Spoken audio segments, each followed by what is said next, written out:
दरवर्षीप्रमाणे यावर्षीसुद्धा दत्तगिरी महाराज पुण्यतिथी सोहळा हा 146वा या पुण्यतिथी सोहळ्याचे आयोजन हे संपूर्ण करज गावातील गावकरी मोठ्या उत्साहाने आणि आनंदाने जवळपास 20 ते 25 हजार लोकांचा अन्नदानाचा भव्य कार्यक्रम आमच्या या 7 दिवसात अनेक कीर्तन आणि भागवताचे आयोजन केले आहे आणि जवळपास या 20 ते 25 हजार लोकांच्या अन्नदानासाठी गावातील महिला पुरुष हे रात्र आणि दिवसासुद्धा श्रमदान करून ते अन्न तयार करतात। तो महाप्रसाद तयार करून याचा उपभोग परिसरातील सर्व भाविक भक्त घेतात आणि आज शेवटचा दिवस।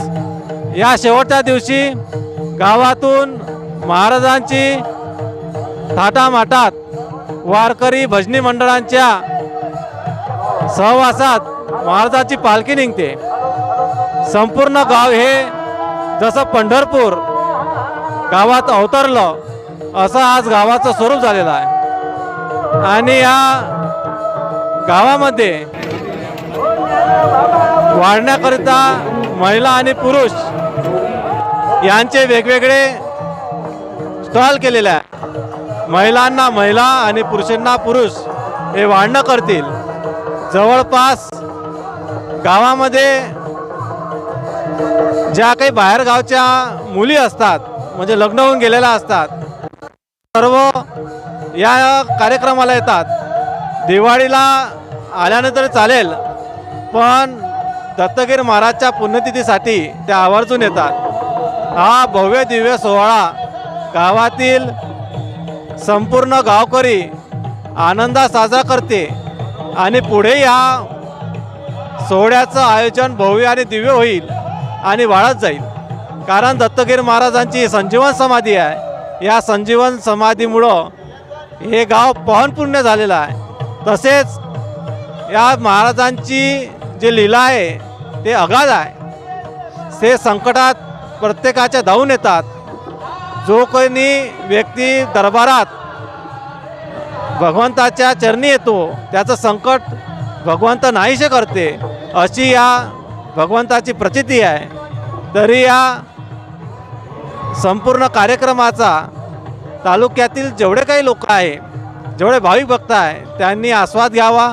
दरवर्षी या कार्यक्रमाला हजर राहावं आणि संत कृपा आपण करून घ्यावी। तसेच प्रत्येक न्यूज तळागाळात पोहोचण्यासाठी आमची सोहम न्यूज हे वेळोवेळी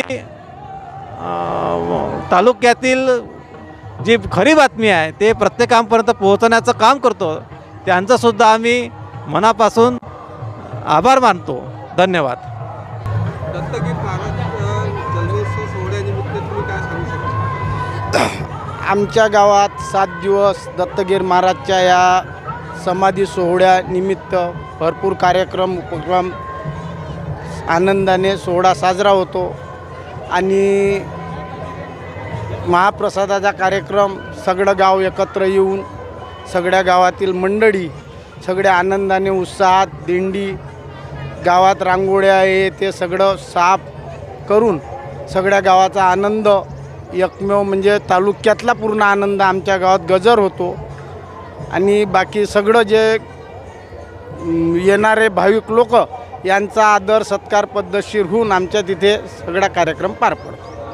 दत्तगिरी महाराजाच्या विषयी या सोहळ्याविषयी बरंच काही सांगता येते आणि या सोहळ्याचं महत्त्व असं आहे का या करजगावच्या परिसरातील सर्व आजूबाजूची मंडळी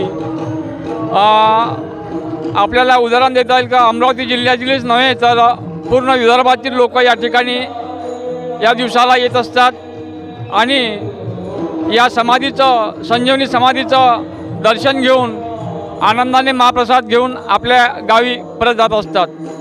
जवळपास या ठिकाणी 20 ते 25 हजार भाविक भक्त या ठिकाणी जमा होतात आणि दर्शन घेऊन या ठिकाणून जातात.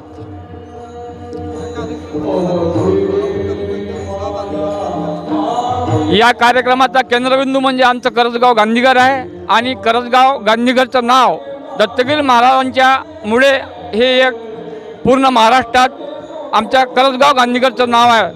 ह्या कार्यक्रमाचा केंद्रबिंदू म्हणजे करंजगावच आहे.